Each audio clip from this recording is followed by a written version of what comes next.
토막입니다. 한 아버지가 사랑하는 아들을 등에 업고 사막을 건너갑니다. 이 아버지는 사막길에서 우연히 친구와 마주쳤습니다. 인사를 나눈 친구가 묻습니다. 등에 업은 아이가 누구인가? 내 아들일세. 이 친구는 짓궂게도 등에 업힌 아이에게 또 묻습니다. 너를 업은 이 사람이 내 아버지냐? 이 아이는 뜻밖의 대답을 합니다. 아니에요. 우리 아버지가 아닙니다. 아버지는 어이가 없었습니다. 기가 찼어요. 아이를 내려놓고 얼굴을 붉힙니다. 내가 내 아버지가 아니라니 그게 무슨 소리냐? 아들이 대답합니다. 당신이 내 아버지라는 것을 어떻게 믿어요? 내가 너를 이렇게 업고 다니지 않느냐? 아들이 대답합니다. 종도 나를 업을 수 있습니다. 나를 업었다고 해서 그것으로 내 아버지라고 말할 수 있습니까? 또 아버지가 얘기합니다. 내가 너를 먹여 살리지 않느냐? 아들이 대답합니다. 반드시 아버지만 먹여 살립니까? 삼촌도 먹여 살리고 다른 사람을 통해서도 먹고 살 수 있습니다.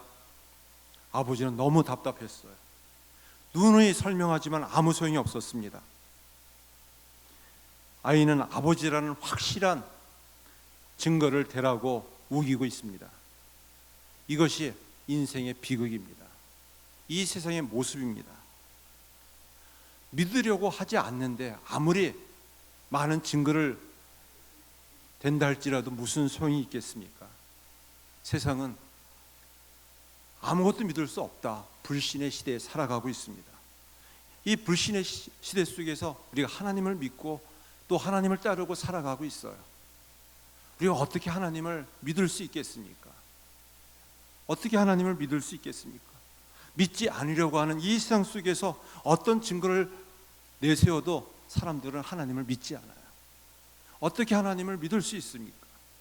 여기에 대해서 초대교회 교부였고 신학교였던 어거스틴은 이런 얘기를 합니다. 당신이 믿으려고 하는 바를 이해하려 하지 말고 당신이 이해하고 싶은 바를 믿으십시오. 좀 더 쉬운 말로는 우리가 하나님을 먼저 이해하려고 믿어서는 안 된다는 것이에요. 하나님을 믿으면 이해가 되는 것입니다. 쉬운 얘기로 하나님께서 천지를 창조하셨어요. 우리가 아무리 우리 머리로 이해하려고 해도 믿어지지가 않습니다.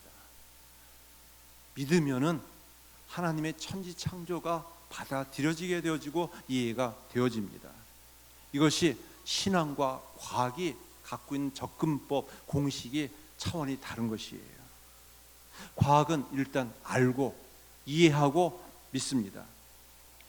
그러나 신앙은 믿어야 이해가 되어지고 알게 되어집니다. 순서가 다릅니다. 참 세상은 흔들리고 있어요. 우리의 삶도 늘 이렇게 저렇게 휘둘리고 흔들리고 있습니다. 힘들어서 흔들립니다. 어려워서 흔들립니다. 기쁨이 없어서 더 좋아 보이는 것이 눈에 아른거려서 늘 흔들려요. 그러나 흔들리는 이유는 더 정확히 말한다면 나 자신에 대한 확신이 없어서예요. 자신감을 잃어버렸기 때문에 그렇습니다. 우린 얘기합니다. 스스로 난 부족하기 때문에 이렇게 흔들려요.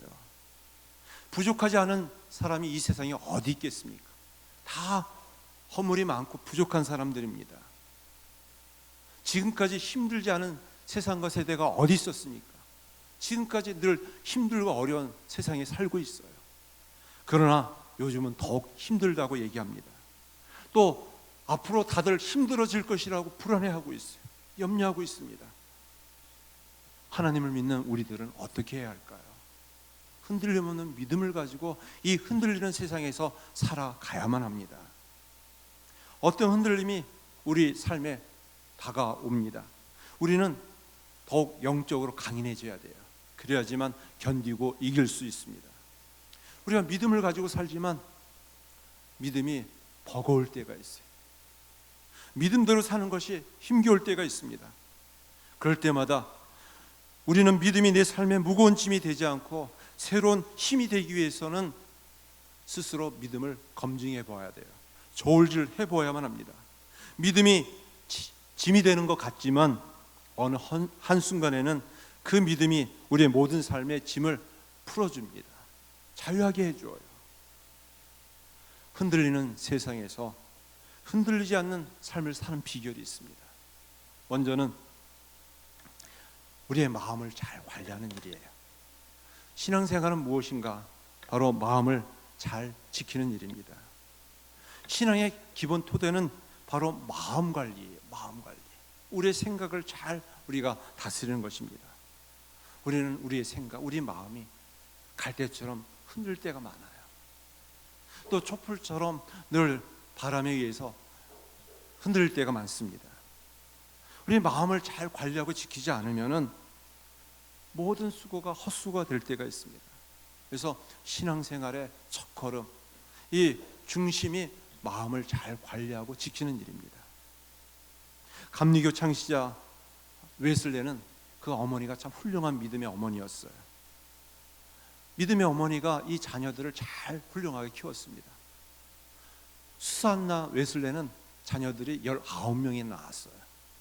그 중에서 9명이 죽고 10명을 잘 키웠습니다. 이 자녀들을 믿음으로 키울 때 어떻게 하면 잘 키울 수 있을까? 세상의 유혹 속에서 마음을 지키는 믿음을 어떻게 잘 가질 수 있을까? 생활 속에서 가르쳐 주었어요.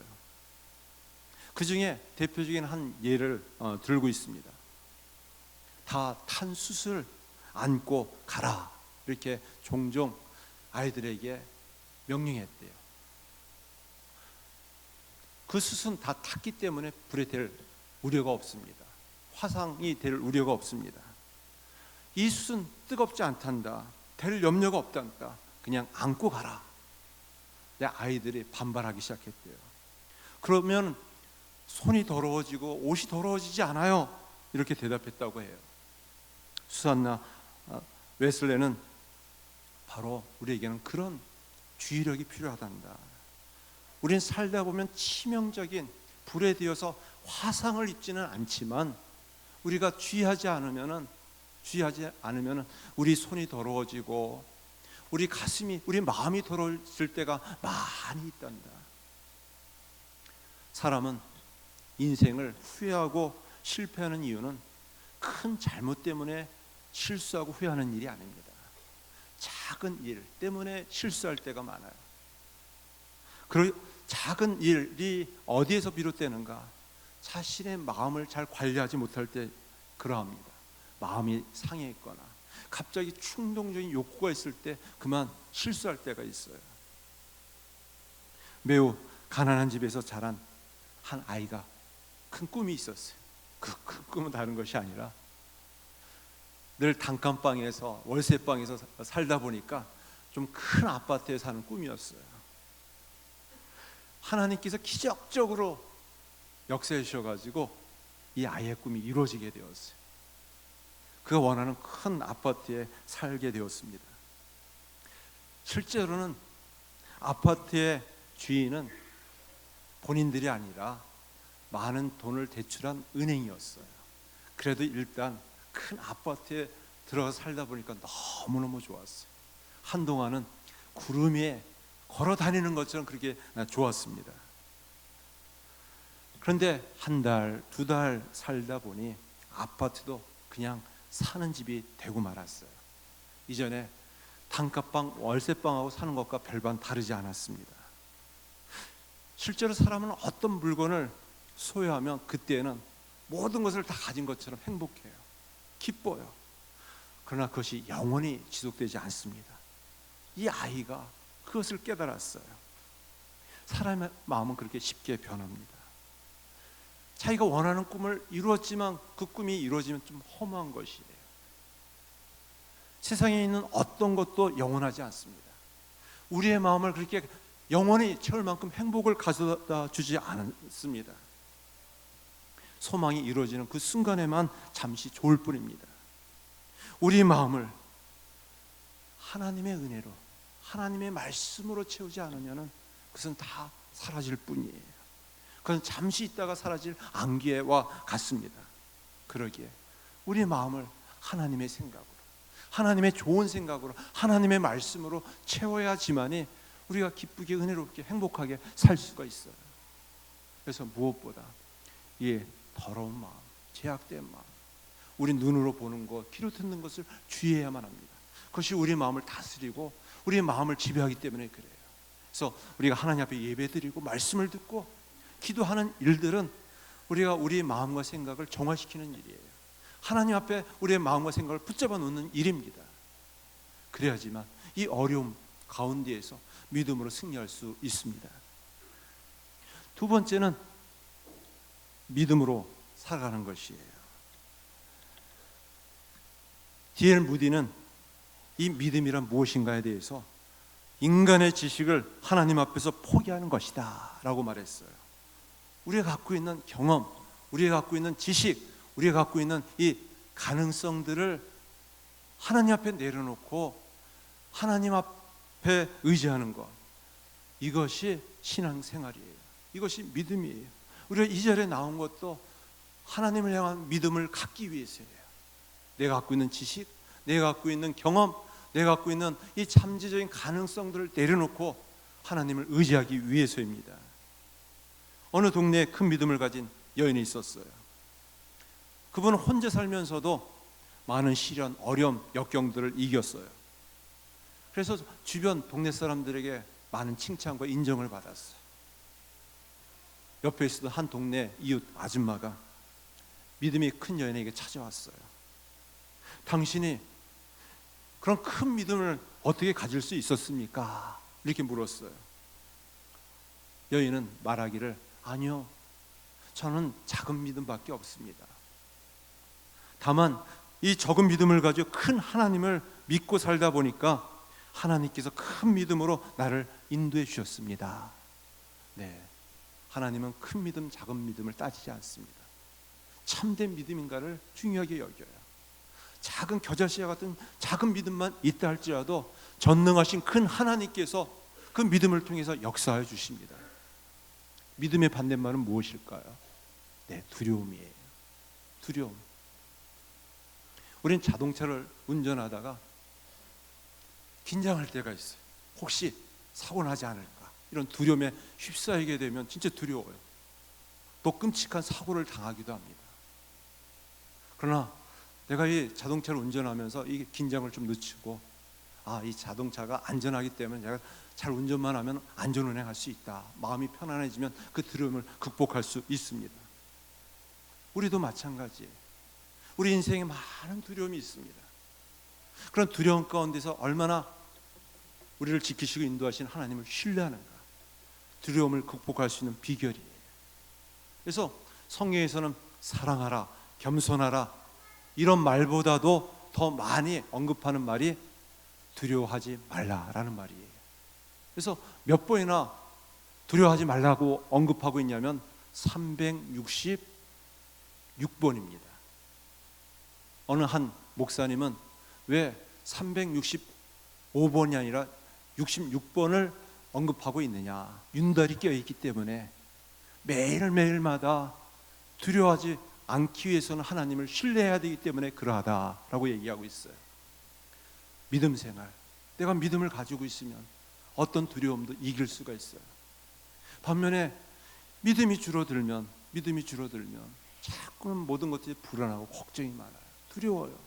건강에 대해서, 노후에 대해서, 주변의 여러 가지 현실적인 삶 속에서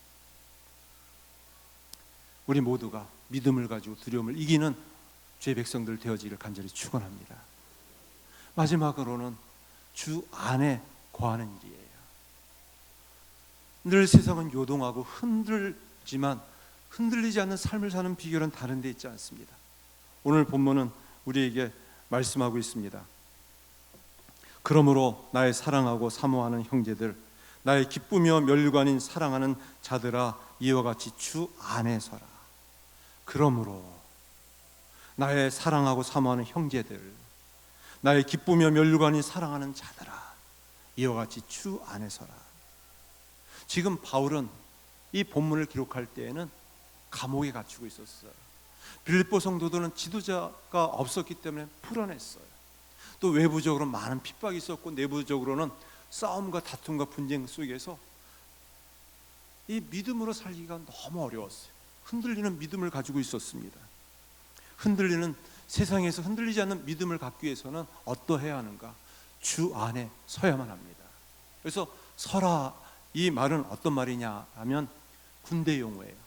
보초병이 경계 설 때 그 자리를 끝까지 지키는 것을 말합니다. 이 보초 설 때 군인이 그 자리를 떠나게 되면 적이 쳐들어오면은 공격을 당하여서 무너지게 됩니다.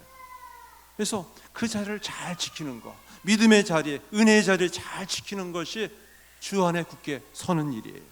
그래서 주 안에 서라라는 말을 두 가지로 말하고 있는데, 굳게 서라, 또 진실하게 서라. 그래서 주 안에서 굳게 진실하게 서라, 우리에게 말씀하고 있습니다. 바울은 빌립보 성도들이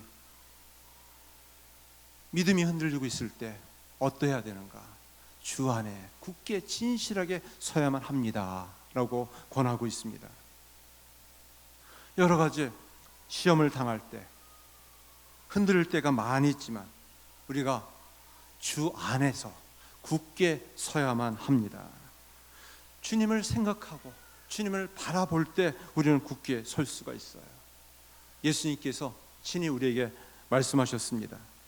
요한복음 15장 6절과 7절 말씀입니다. 우리 한번 같이 한 목소리 읽어보겠습니다. 사람이 내 안에 거하지 아니하면 가지처럼 밖에 버려져 마르나니 사람들이 그것을 모아다가 불에 던져 사르느니라. 너희가 내 안에 거하고 내 말이 너희 안에 거하면 무엇이든지 원하는 대로 구하라. 그리하면 이루리라. 아멘. 우리가 주 안에 거한다는 것, 예수님 안에 있는 것을 말합니다. 믿음을 가지고 주님 앞에 살아가는 것을 말해요. 여러분, 혹시 동조 현상이라는 말을 들어본 적이 있습니까? 이와 같은 것이 오늘날 이 시대를 이끌어가는 보이지 않는 힘이래요. 동조 현상. 사회 심리적으로는 군중 심리라고 말할 수 있습니다. 집단적 군중 심리.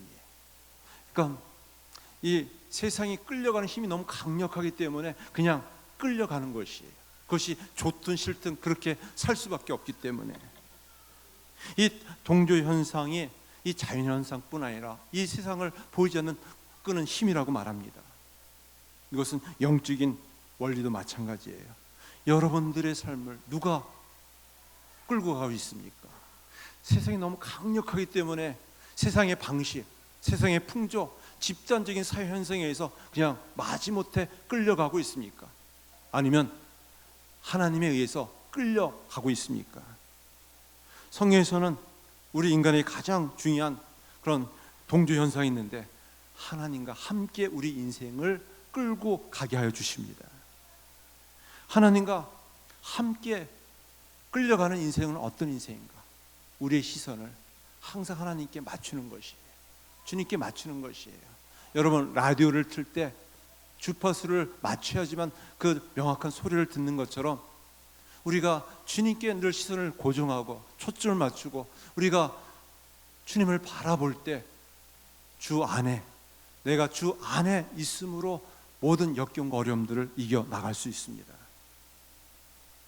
우리는 지금 광야의 길을 걷고 있어요.